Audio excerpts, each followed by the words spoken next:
तो hello student, कैसे हैं? स्वागत है आप सभी का मेरे यूट्यूब चैनल में। मैं आशा करता हूं कि आप लोगों की स्टडी काफ़ी अच्छी तरह से चल रही होगी। तो आज के इस वीडियो में मैं आप लोगों को बताने वाला हूं समांतर श्रेणी के फर्स्ट चैप्टर का क्वेश्चन नंबर 13 का सेकेंड। ठीक है, तो जिन बच्चों को इस क्वेश्चन में प्रॉब्लम है तो इस वीडियो को शुरू से लेकर अंत तक जरूर देखें ताकि अच्छी तरह से समझ में आ जाए। तो चलिए सबसे पहले हम इस क्वेश्चन को पढ़ते हैं। यहाँ पर आप देख सकते हैं लिखा है कि समांतर श्रेणी के 3 पदों का योगफल 21 है एवं प्रथम और तृतीय पदों का गुणनफल द्वितीय पदों से 6 अधिक है, तो तीनों पद निकालें। ठीक है, तो उस तीनों पदों को निकालने के लिए सबसे पहले हमें मानना पड़ेगा कि आखिर वो 3 पद कौन सा है। तो मानेंगे माना समांतर श्रेणी के 3 पद क्रमशः अल्फा माइनस बीटा, अल्फा तथा अल्फा प्लस बीटा।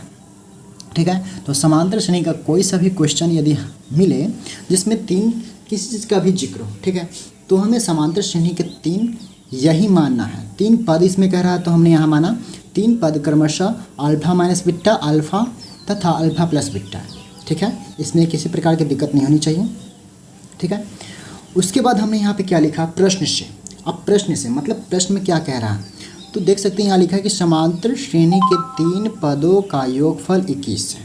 ठीक है, कोई एक ऐसा 3 पद है जिस तीनों को जोड़ने के बाद 21 आता है, तो वो 3 पद आखिर है कौन सा।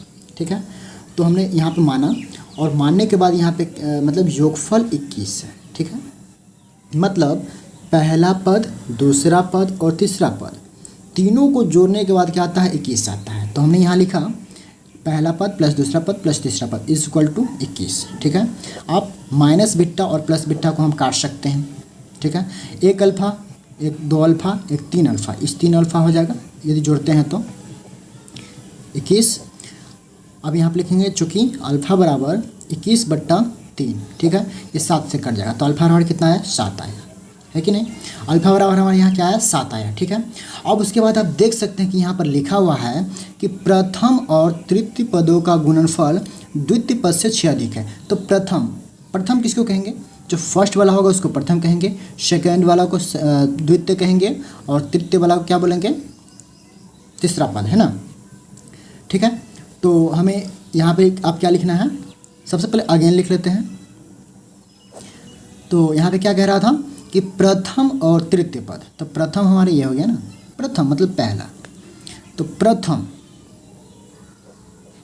और तृतीय, तो तृतीय हमारा क्या हुआ, अल्फा प्लस बीटा। इस दोनों का जो गुणनफल है ना, जो दूसरा पद है, दूसरा पद क्या है, अल्फा, इससे क्या है, 6 अधिक है, मतलब ज़्यादा है। ठीक है, कोई दिक्कत नहीं होनी चाहिए यहाँ पे। अब आप देख सकते हैं यहाँ पे लिखा alpha minus beta, alpha plus beta. ठीक है, आप यहाँ पे देख सकते हैं कि ये वाला जो है यहाँ पे, ये जो यहाँ पर आया है, ये कौन सा सूत्र पे बन सकता है, तो a प्लस बी इंटू का a माइनस बी, है कि नहीं। तो इतना बराबर क्या होता है, a square minus B square. ठीक है, तो इसके आधार पर यदि कोई भी हमें मिले, जैसे कि मान लेते हैं x plus 5 into x minus 5, है कि नहीं। तो यहाँ पर समझने वाली बात क्या है, इधर और इधर दोनों साइड जो है एक ही होना चाहिए, बस प्लस और माइनस का फर्क होना चाहिए। यदि इस टाइप का हमें मिलता है तो फर्स्ट वाला का स्क्वायर करना है, देन सेकंड वाला का स्क्वायर कर देना है। ओके, क्योंकि ये होता है हमारा a स्क्वायर, ये होता है b स्क्वायर, मतलब ये a के जगह पर, ये b के जगह पर होता है। ठीक है, तो इसमें समझने वाली बात है हमारा क्या, कि यदि दोनों तरफ एक ही चीज़ हो, बस प्लस माइनस का हो, तो डायरेक्टली हम पहला का स्क्वायर माइनस सेकेंड का स्क्वायर कर सकते हैं। ठीक है, तो इसी प्रकार से इस क्वेश्चन में भी कुछ ऐसा दिख रहा है। तो इसको हम क्या कह सकते हैं, अल्फा का स्क्वायर माइनस बीटा का स्क्वायर।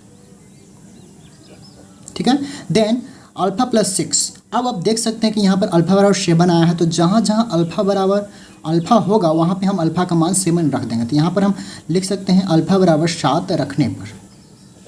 ठीक है, मतलब जहाँ अल्फा होगा वहाँ पर हम 7 वैल्यू पुट कर देंगे।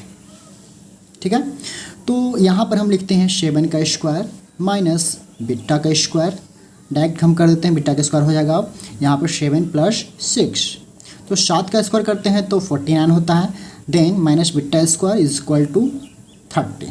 ठीक है, अब यहाँ पे माइनस बीटा का square is equal to 13 minus 49, फिर माइनस बीटा स्क्वायर, इसको यदि लेस करते हैं तो माइनस का 36 आता है, माइनस से माइनस यहाँ कैंसिल हो जाएगा।